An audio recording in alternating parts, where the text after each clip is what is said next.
오늘 하루도 말씀으로 시작해요. 데일리 큐티 나눔 데큐나.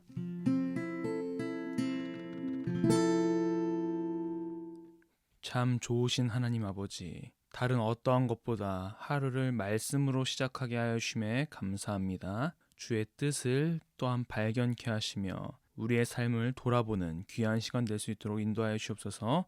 예수 그리스도의 이름으로 간절히 기도드렸습니다. 아멘. 이 사람들은 물 없는 샘이요 광풍에 밀려가는 안개니 그들을 위하여 캄캄한 어둠이 예비되어 있나니 그들이 허탄한 자랑의 말을 토하며 그릇되게 행하는 사람들에게서 겨우 피한 자들을 음란으로서 육체의 정욕 중에서 유혹하는도다. 그들에게 자유를 준다 하여도 자신들은 멸망의 종들이니 누구든지 진 자는 이긴 자의 종이 됨이라. 만일 그들이 우리 주 되신 구주 예수 그리스도를 알므로 세상의 더러움을 피한 후에 다시 그 중에 얽매이고 지면 그 나중 형편이 처음보다 더 심하리니 의의 도를 안 후에 받은 거룩한 명령을 저버리는 것보다 알지 못하는 것이 도리어 그들에게 나으니라. 참된 속담에 이르기를 개가 그 토하였던 것에 돌아가고 돼지가 씻었다가 더러운 구덩이에 도로 누웠다 하는 말이 그들에게 응하였도다. 아멘. 어제에 이어서 오늘의 본문에서 피해야 할 사람들, 거짓 교사들의 특징에 대하여 나열합니다. 이들은 물 없는 샘입니다. 중동 지방에는 물이 아주 귀했습니다. 우물의 개수로 부자인지를 가늠했을 정도니까요. 그런데 샘인 줄 알고 봤더니 물이 없는, 물이 말라버린 샘이었던 것입니다. 아무 쓸모가 없는 샘이었던 것이죠. 그리고 광풍에 밀려가는 안개는 거짓 교사의 불안한 상태를 표현합니다. 진정한 교사와 그의 가르침은 어떠한 바람에도 흔들리지 않을 것입니다. 왜냐하면 그들이 가르치는 것은 진리이기 때문입니다. 하지만 거짓 교사들에게는 캄캄한 어둠, 지옥이 예비되어 있습니다.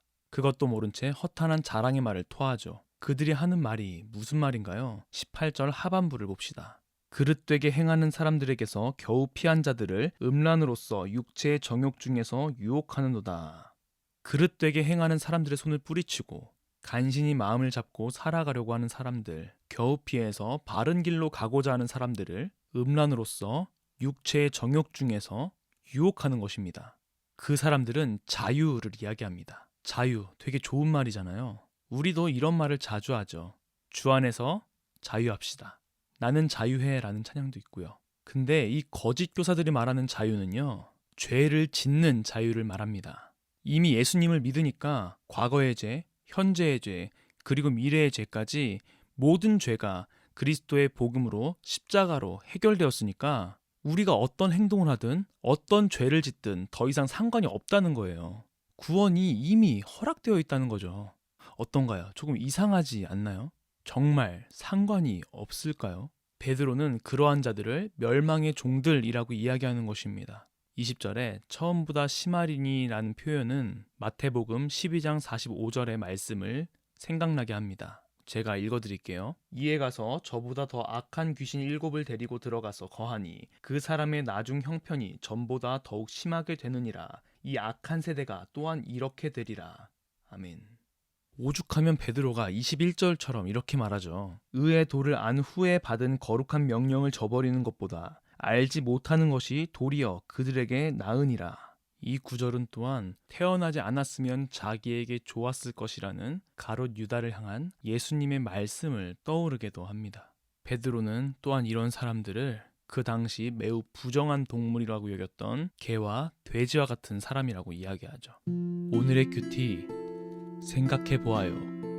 첫째, 의의 도, 구원자 되시는 예수 그리스도를 마음속으로 믿을 수 있다는 것이 은혜죠. 은혜를 경험한 자들에게는 그리스도인으로서의 의무를 저버려서도 안 됩니다. 하나님께서 그리스도인들이 어떻게 살아가야 하는지 말씀으로 여러분들에게 선포해 주신 것들은 무엇입니까? 둘째, 예수 그리스도께서는 단 한 번의 십자가의 사건으로 우리의 과거의 죄, 현재의 죄, 미래의 죄까지 모든 죄를 대속하여 주셨습니다. 그럼에도 불구하고 우리가 계속적으로 죄를 짓지 않으려고 노력하고 하나님께 죄를 고백해야 하는 이유는 무엇일까요?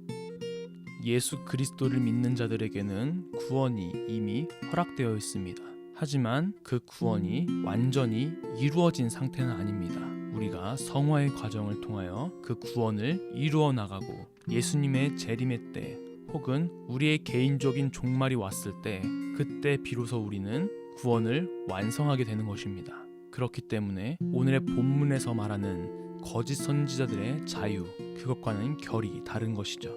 우리는 매일의 삶을 죄를 짓지 않기 위해 싸우는 삶을 살아가야 합니다. 하지만 여전히 죄를 지을 수 있는 존재죠. 그렇기 때문에 더욱더 하나님을 붙들고 죄를 지었을 때도 하나님께 그 죄를 들고 나아가는 그런 우리가 돼야 될 것입니다. 죄에 대한 자유는 여기 있습니다. 죄를 해결해 줄 수 있는 예수 그리스도의 이름을 붙드는 것, 그것 말입니다. 오늘 하루 또 우리는 매 순간 하나님을 잊어버리고 나의 필요를 위해서 살아갈 수도 있지만 그런 삶 속에서도 하나님을 잊지 않고 다시 한번 주님께로 돌아가는 그런 우리 모두가 되기를 소망합니다. 기도하겠습니다.